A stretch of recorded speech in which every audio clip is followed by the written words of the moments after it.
Selective moral outrage. I'm Brian Lilly with the Rebel.media. I'm sure that you can recall that event. It was so long ago now, but try and cast your mind back all the way to last December, actually.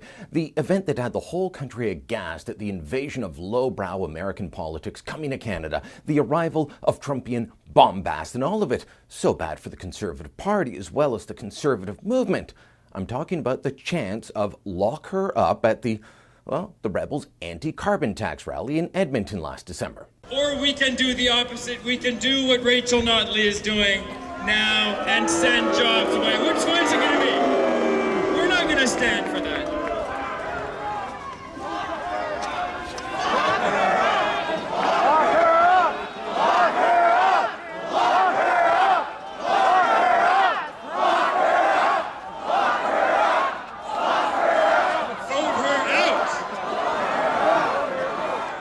How dare those people say that? Well, that was the quick reaction on Twitter. There was an absolute Twitter storm about those comments, followed by an avalanche of media coverage on this issue. Tasha Kiernan writing a column for iPolitics calling it the arrival of the alt-right in Canada, and she denounced the chant, of course. Colby Kosh tut-tutted in the National Post about the event, showing Canada is fresh out of political ideas, he said. The chant and those that took part were denounced in the Globe and Mail by Gary Mason, by Thomas Walcom in the Toronto Star. There were talk radio segments across the country, and of course, it was the top story for Peter Mansbridge on CBC's The National for 2 nights, for heaven's sake.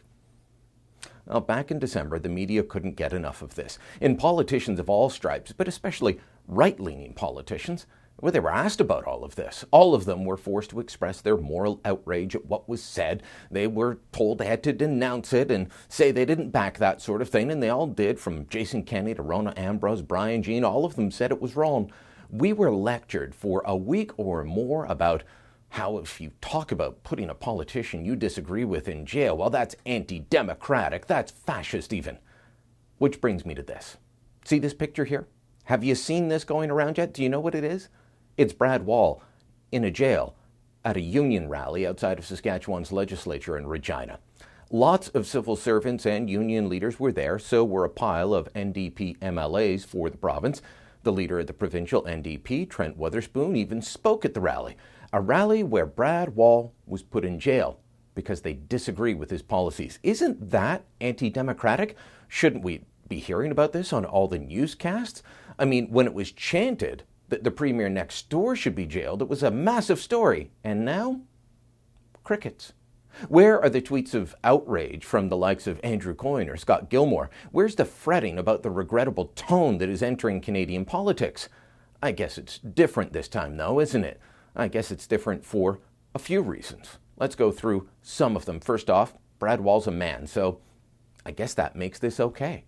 Secondly, he's seen as a right-leaning politician, and you can say or do anything to a right-leaning politician. And third, this was a union protest, and unions can do whatever they want in Canada. Now, kudos to a local CBC reporter, Stephanie Lagenegger. She tweeted out a photo of the jail, and she even asked her Twitter followers if they thought this was akin to what happened in Alberta. But oddly, it didn't make her online story.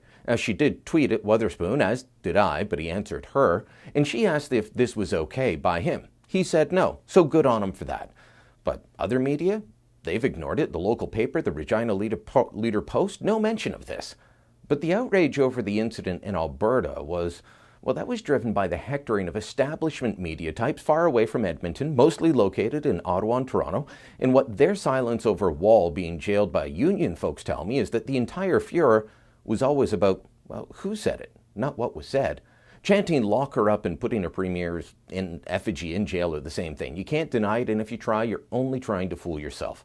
But in Edmonton, well, that was a rebel rally. Those were rebel people and rebel supporters, ordinary Albertans upset by the imposition of a carbon tax. In Regina, it was unionized civil servants, the educated professional class that so many in the establishment media can and do relate to. But they can't relate to a bunch of rabble, normal people chanting lock her up. This is about tribalism. They don't like your tribe. So a story for a week, the pestering of every Conservative politician in the country to denounce what was said at a rally in Edmonton. And now, complicit silence, the quiet backing of their own tribe. It speaks volumes, doesn't it? If you like the Rebel video you just watched, make sure you never miss another one. Again, click here to subscribe.